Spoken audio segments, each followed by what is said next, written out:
श्री द्वारकानाथ भगवान की जय। आज के सत्संग में भगवान श्री द्वारकानाथ जी का जो ये द्वितीय भाग है, हर संडे को ये खूब का दिव्य जो लीलाएं हैं वो आप सुनोगे। आज के इस जो ये भजन संध्या है इसमें भी एक दिव्य लीला आप लोग सुनोगे और ये भगवान की ही लीला है जो हमें संकीर्तन का और उस दिव्य लीला को सुनने का अवसर प्राप्त हुआ है। और संकीर्तन करते हैं मिलकर के और फिर दिव्य लीला भगवान की सुनेंगे।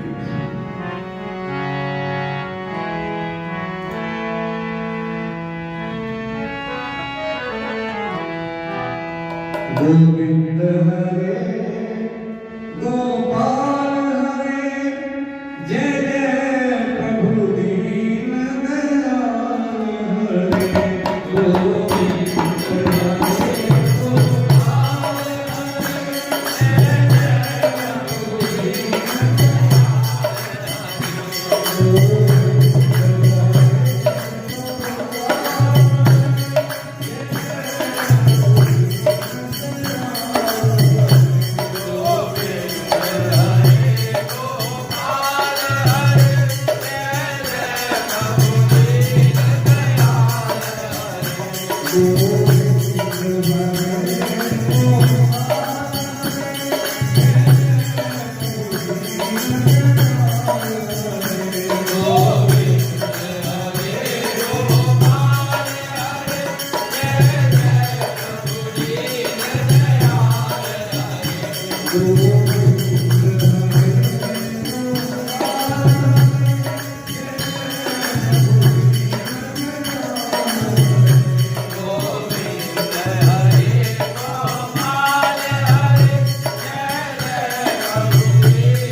द्वारकानाथ भगवान माँ राधा मैया रुक्मिणी जी के चरणों में बैठकर उनके गुणाधिमान करने का ये सौभाग्य से मिलता है। ये जो परमहंस हैं, श्री नारायण जी के प्राप्त होते हैं।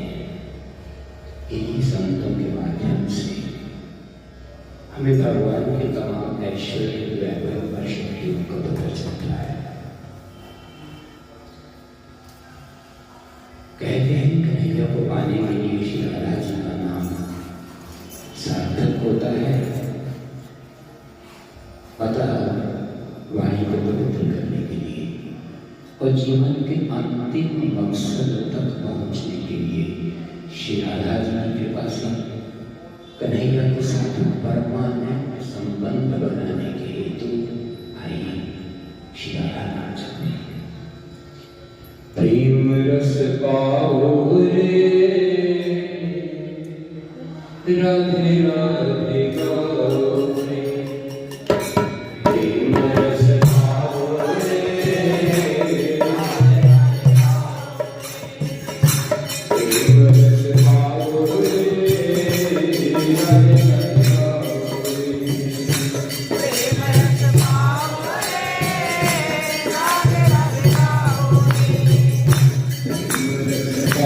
रे राधे राधे गाओ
यह जो अंबर पैलेस है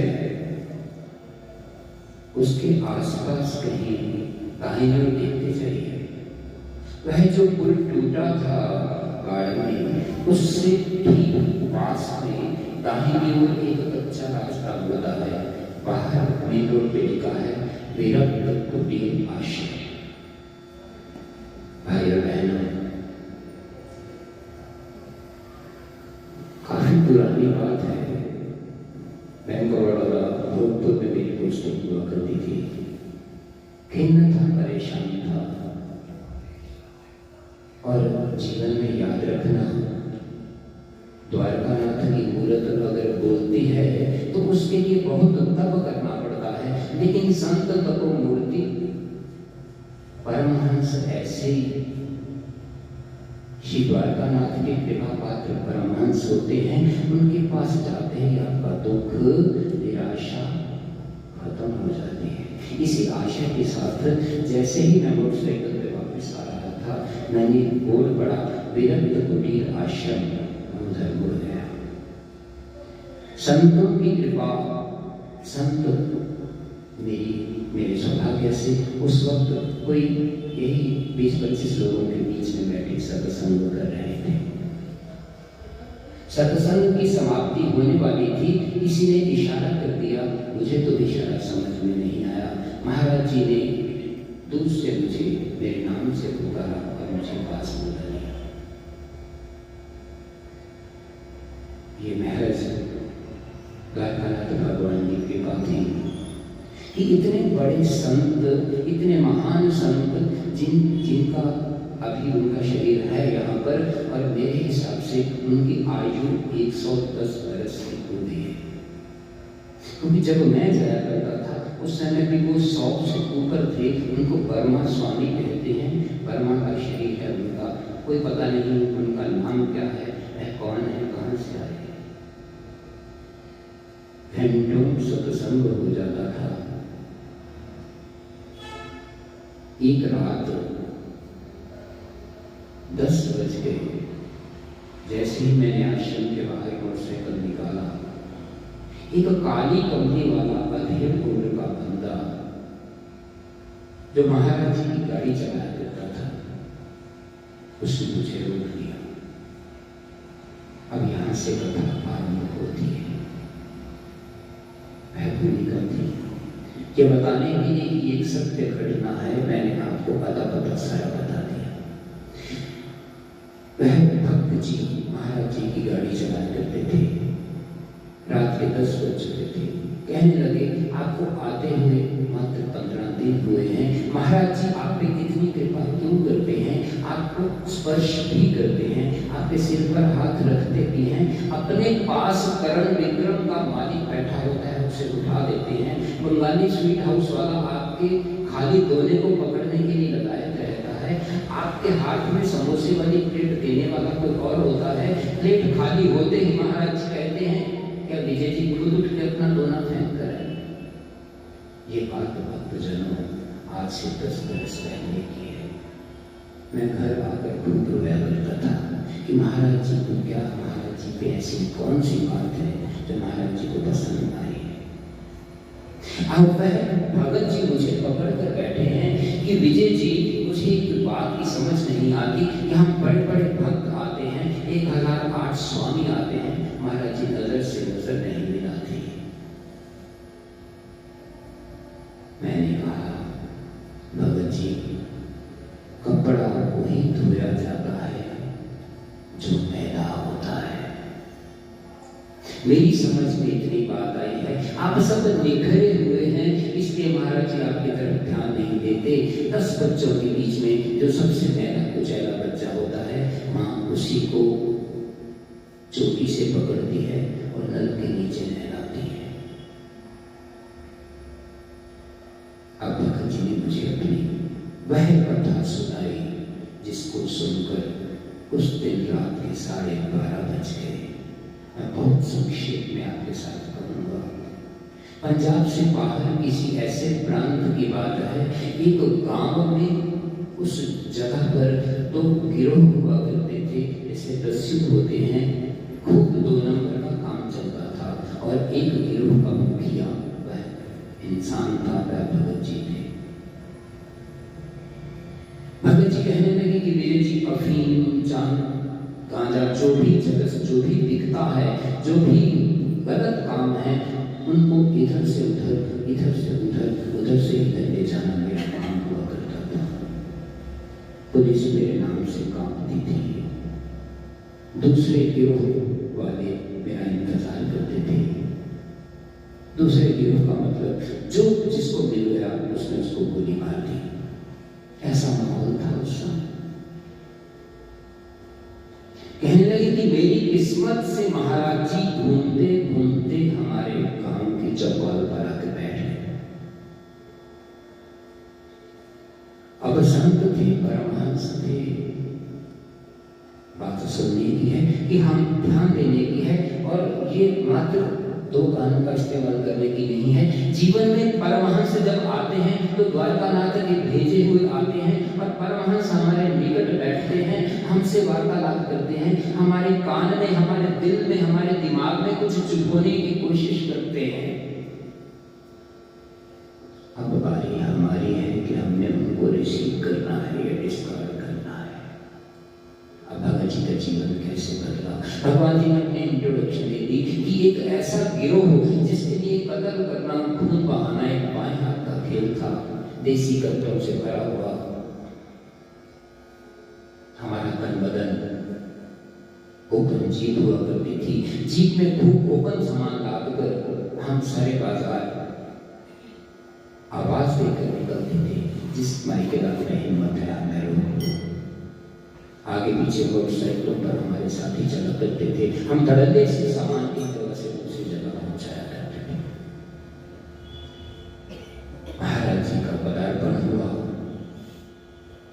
की वैभव में धन्य धन्य हुई।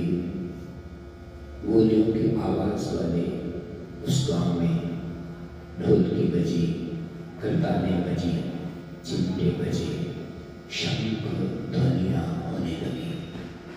महाराज जी ने कुछ दिन वहां विश्राम किया। कहने लगे उन दिनों में मैंने अपना काम नहीं किया। मैंने कहा क्यों नहीं किया? कहने लगे महाराज जी के पास एक बार बैठ जाते थे तो उठने का मन ही नहीं करता था। महाराज जी ने करीब 6-7 दिन बाद पूछा तुम कौन हो? कहने लगे महाराज इस गांव का सरपंच मुखिया तो कोई और है, माना मुझे जाता है। महाराज जी ने कहा मैंने ये नहीं पूछा कि तुम क्या काम करते हो, तुम्हारे पास कितनी कोठियां हैं, तुम्हारा धंधा क्या है। मैंने पूछा तुम कौन हो? भगत जी कहते हमारा बहुत बड़ा कारोबार है। महाराज जी कहने लगे फिर गलत उत्तर। मेरा प्रश्न ध्यान से सुनो, तुम कौन हो? अब भगत जी कहने लगे मेरी आंखों में आंसू आ गए। कहने लगे महाराज मैं डाकू हूं, मैं चोर हूं। भली सभा में मैंने हाथ ऊपर कर दिए और यूं मानो कि एक पुलिस के आईजी के सामने जैसे समर्पण करना होता है, मैंने महाराज जी की आगे हाथ खड़े कर दिए और पता नहीं क्यों मेरी आंखों से झर झर झर झर झर झर आंसू बहने लगे। महाराज जी मुस्कुराने लगे, कहने लगे बेटा तुमने वो जो काम कर लिया सो कर लिया। इस काम को हमेशा के लिए आज से अभी से इसी क्षण से तुमने छोड़ दिया। बोलो छोड़ दिया। कहने लगे बाबा जी कहने लगे मेरे मुख से निकल नहीं रहा था कि छोड़ दिया। कहने लगे महाराज ऐसे कैसे छोड़ दिया? आपने 6-7 दिन भजन जो सुना दिए, सत्संग जो कर दिया, कीर्तन जो कर दिया, तो मुझे क्या पता कि आप द्वारकानाथ के कितने करीब हैं, कितना पास हैं, क्या कृपा है आपके ऊपर, क्या सबूत है, बातों के अलावा कुछ और भी है। बाबा हंसने लगे, जो गांव में अभी तक नहीं आया है उसे बुलाओ। गांव का कोई बच्चा भी घर पे ना रह जाए, सबको बुलाओ। भाइयों बहनों, गांव के मंदिर के माइक पर आवाज दी गई कि कोई भी घर में नहीं रहेगा। मंदिर के चौपाल में पूरा गांव इकट्ठा हो गया। एक ऊंचे से मंच के ऊपर वटवृक्ष के नीचे महाराज जी बैठे हैं, उनका आसन है और महाराज जी ने उस भगत जी को भी अपने पास बुलाकर अपने पास बिठा दिया और सबके सामने अपना हाथ भगत जी के सिर के ऊपर रख दिया। कहने लगे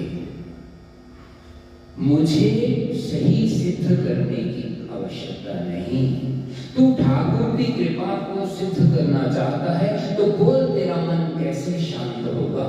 कौन सी परीक्षा तेरे अंदर है जो तेरे इस बवाल को शांत कर देगी? लेकिन एक शर्त है, अगर तुम जीते तो आज से मैं संन्यास आश्रम छोड़कर तुम्हारे गिरोह का मेंबर बन जाऊंगा। अगर तुम हारे, तुम समस्त संसार के अपने इस कालकूट विष को त्याग कर हरि नाम अमृत का पान करोगे। भगत जी कहने लगे हम लोग 2 नंबर के आदमी थे, तो हमें तो ईमानदारी कूट-कूट के भरी हुई थी, प्रण के पक्के थे हम। मैंने भरी सभा में ये निश्चय किया कि हाँ महाराज जी, मेरी दी हुई परीक्षा में अगर महाराज जी पे होने वाली द्वारकानाथ की कृपा सही सिद्ध होती है तो मैं सब कुछ त्याग कर महाराज जी का अनुयायी बनूंगा। जब तक मेरा शरीर रहेगा तब तक मैं महाराज जी के चरणों में हमेशा के लिए उपस्थित हो जाऊंगा। प्राण हो गया, तय किया गया परीक्षा कैसे होगी। सब प्रकार के नशे एक जीव में भरे जाएंगे, भरे गए। अपोजिट गिरोह को सूचना दी जाएगी, दे दी गई। यहां से 35 किलोमीटर जो थाना है वहां तक इस जीप को भगत जी चलाकर ले जाएंगे। ये भगत जी कह रहे हैं कि मैं खुद चलाऊंगा ड्राइविंग सीट पर बैठकर। मेरे बाहिरी सीट पर महाराज जी विराजमान होंगे जीप में, हम सिर्फ 2 होंगे। जीप नशे वाले पदार्थों से भरी हुई होगी। इस गांव से थाना 35 किलोमीटर है, उससे पहले पुलिस को सूचना दी जाएगी, दे दी गई। इस नंबर की जीप फलाने गिरोह का मुखिया चलाकर 35 किलोमीटर ड्राइव करके इस गांव में उस थाने तक पहुंच रहा है। गिरोह को भी सूचना दी गई। गिरोह वाले बड़े प्रसन्न हुए और ये बताया गया कि आज इस गिरोह के मुखिया के पास कोई हथियार नहीं होगा। ये उस बंदे की शर्त थी कि मैं बिना हथियार के उस गाड़ी में बैठूंगा। पुलिस गोलियां चलाए, अपोजिट गिरोह गोलियां चलाए। महाराज जी अगर इस जीप को 35 किलोमीटर ड्राइव करने के बाद थाने के पास सुरक्षित पहुंचा देते हैं तो मैं जीवन भर महाराज जी का दास बनकर रहूंगा।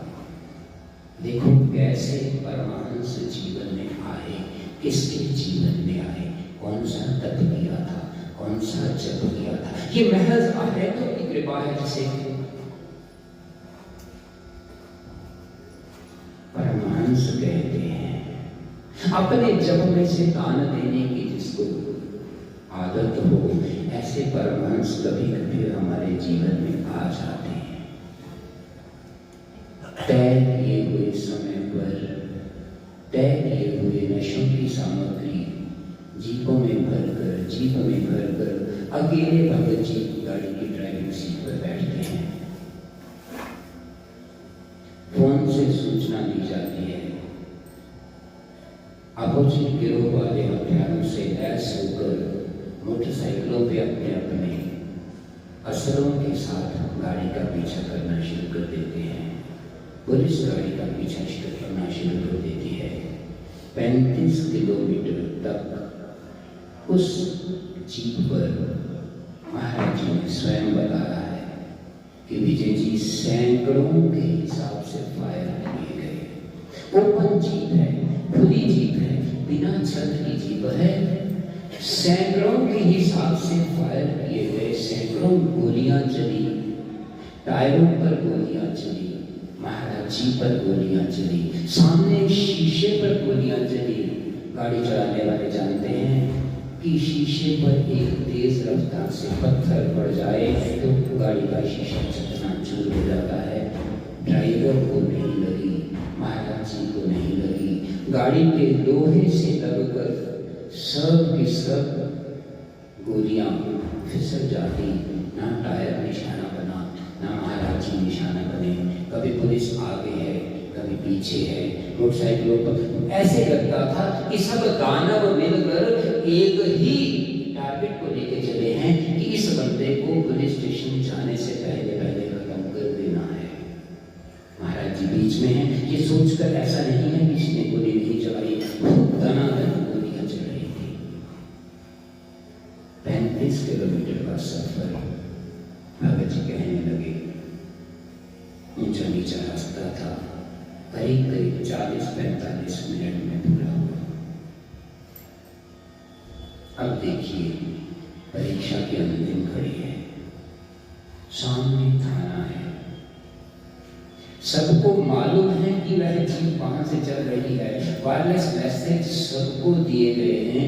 आज उस बंदे को पकड़ना है, वह खुद आत्मसमर्पण करने एक संत के बहकावे में आकर आज वह गुंडा हमारी पकड़ में आ रहा है, जिस पर उस समय कितने लाख का इनाम था। पुलिस सारी सतर्क है। जो ऐसे जो है अपनी टीम को लेकर वहां पे थाने के बाहर मौजूद है। एसएचओ से करीब करीब 25 फुट दूर रुक जाती है। दूसरा गिरोह वापस लौट जाता है। पुलिस सामने है। भगत जी महाराज जी के चरणों में झुकते हैं। महाराज जी, मैं आपको नमन करता हूं, परंतु अभी तक आपकी परीक्षा में उत्तीर्ण होने में आधा अंक बाकी है। सामने पुलिस है। अब आपको मेरी अंतिम शब्द सुनना है। महाराज कहने लगे, कभी बोल दो कि मैं इनके बिल्कुल करीब अपनी जीभ खड़ी करना चाहता हूं। महाराज कहते जाओ। भगत जी कहने लगे कि मैं हंसने लगा विजय जी कि जैसे ही मैं इनके पास पहुंचूंगा ये मुझे पकड़कर दबोच लेंगे। तो महाराज जी ने कहा कि नहीं, आज तुझे कोई नहीं पकड़ सकता। आज मैं पकड़ूंगा तुम्हें, पकड़कर अपने गांव वापस लेके जाऊंगा। वहां पर पुलिस को बुलाऊंगा, वहां तुझे सजा होगी। सजा भुगतने के बाद तू मेरी शरण में आएगा। चलो ऐसा भी देख लेते हैं। भाई और बहन, 25 फुट की दूरी को तय करने में कितना समय लगता है? ठीक एसएचओ और उसके 10 पुलिस वालों के सामने जाकर जीप खड़ी हो जाती है और वो आपस में बातें कर रहे हैं। वो अनभिज्ञ है, जैसे कुछ हुआ ही नहीं। उनके बिल्कुल करीब उनके बदन के साथ सटाकर जीप खड़ी कर दी गई है, जिसमें नशा भरा हुआ है, उनको मालूम तक नहीं है। महाराज जी बाई खिड़की से उतरते हैं, भगत जी दाई खिड़की से उतरते हैं। उतरकर और भगत जी रोने लगते हैं कि महाराज जी क्या हो गया? ये अंधे हो गए कि बहरे हो गए? इन्हें ना दिख रहा है, ना सुन रहा है, ना सुन रहा है। मात्र हंस रहे हैं, मुस्कुरा रहे हैं। कहने लगे, बेटा ये ना अंधे हैं, ना बहरे हैं, तू अदृश्य है, तुझे कोई नहीं देख पा रहा। सच, ना मुझे कोई देख रहा है, ना तुम्हें कोई देख रहा है। ना 35 किलोमीटर तक तू किसी को दिखा, ना मैं किसी को दिखा। बेटा जैसे ही गाड़ी तेरे गांव से चली, गाड़ी को चलाने वाला कोई और ही था। अब महाराज जी ने उसका हाथ पकड़ा और एसएचओ के बिल्कुल ठीक सामने से आए और पैदल चले। बाहर इनके मोटरसाइकिल इनका इंतजार कर रहे थे। मोटरसाइकिल पर बैठकर अपने काम की चौपाल पर भगत जी को ले गए। लोग इंतजार कर रहे थे। सबने भगवान की जय जयकार करी, सबने परमात्मा की जय जयकार करी और नतमस्तक हो गए। सब खुशी से झूमने लगे। अब जो मृदंग बजे, अब जो गाने थे, अब जो भगत जी नाचे। राधे राधे राधे राधे राधे राधे राधे।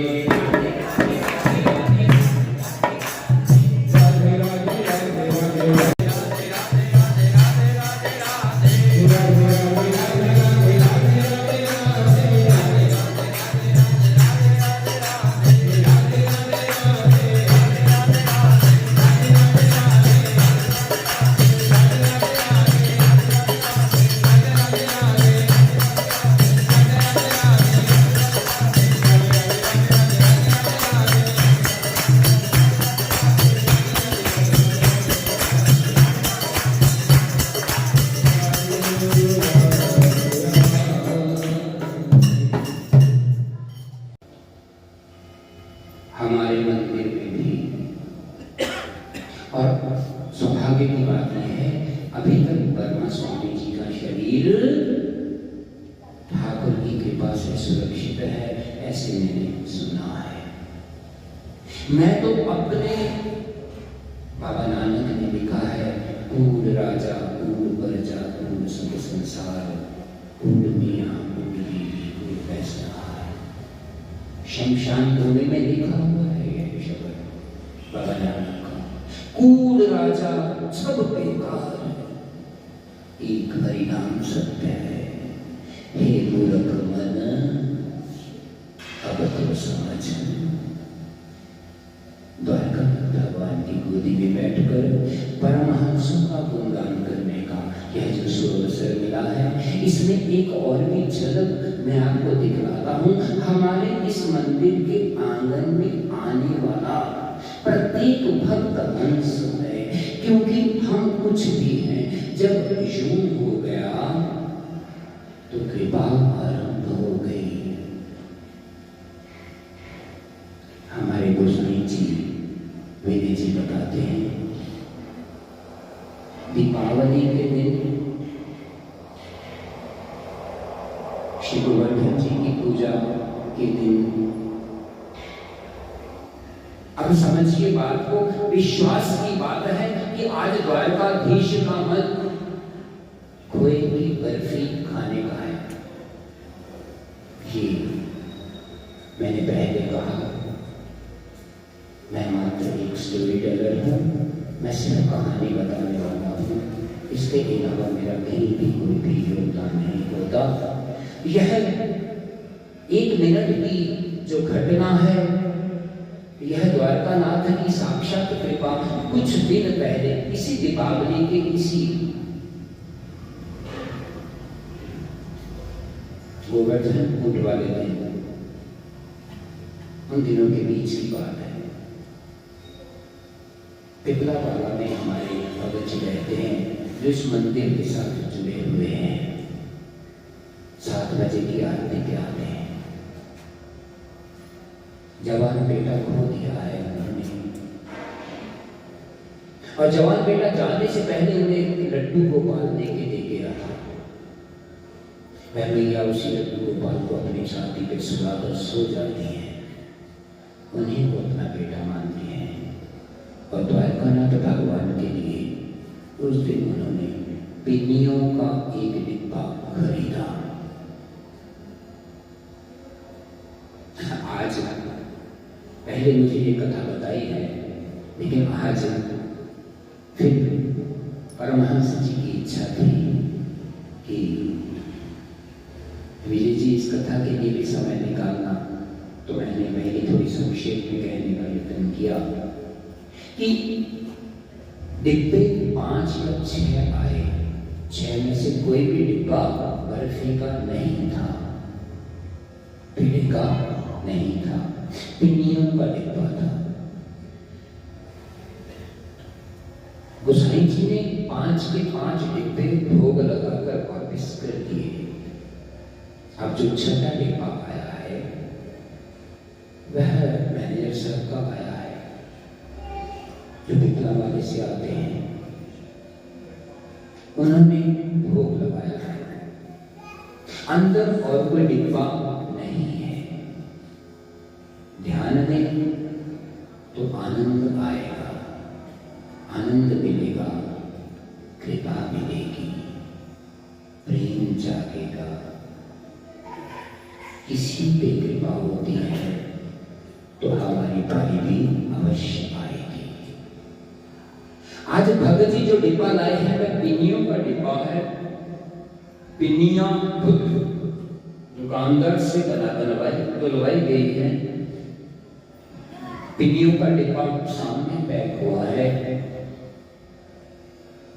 पैसे दिए गए हैं, डिब्बा यहाँ रखा गया है।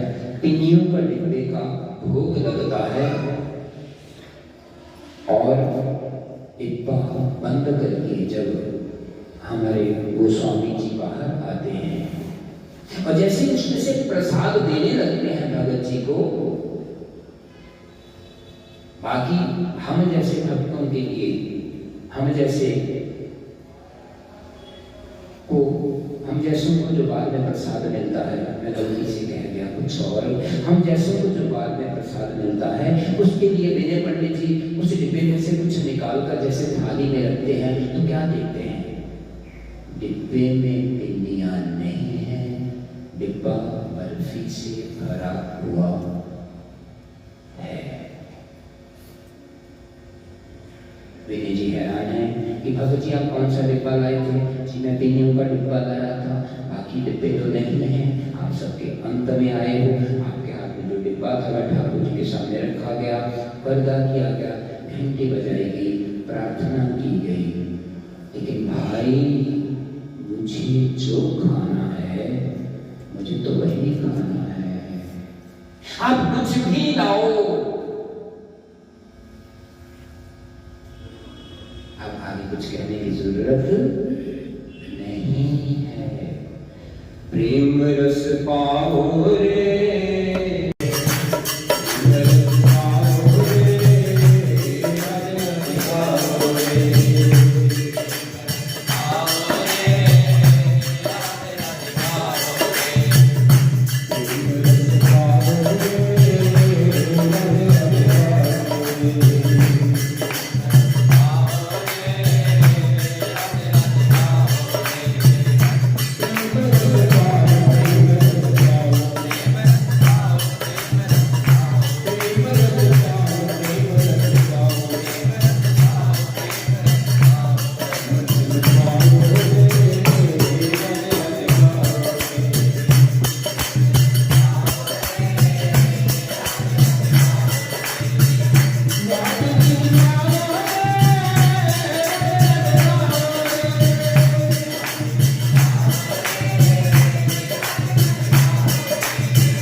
द्वारकानाथ भगवान हैं।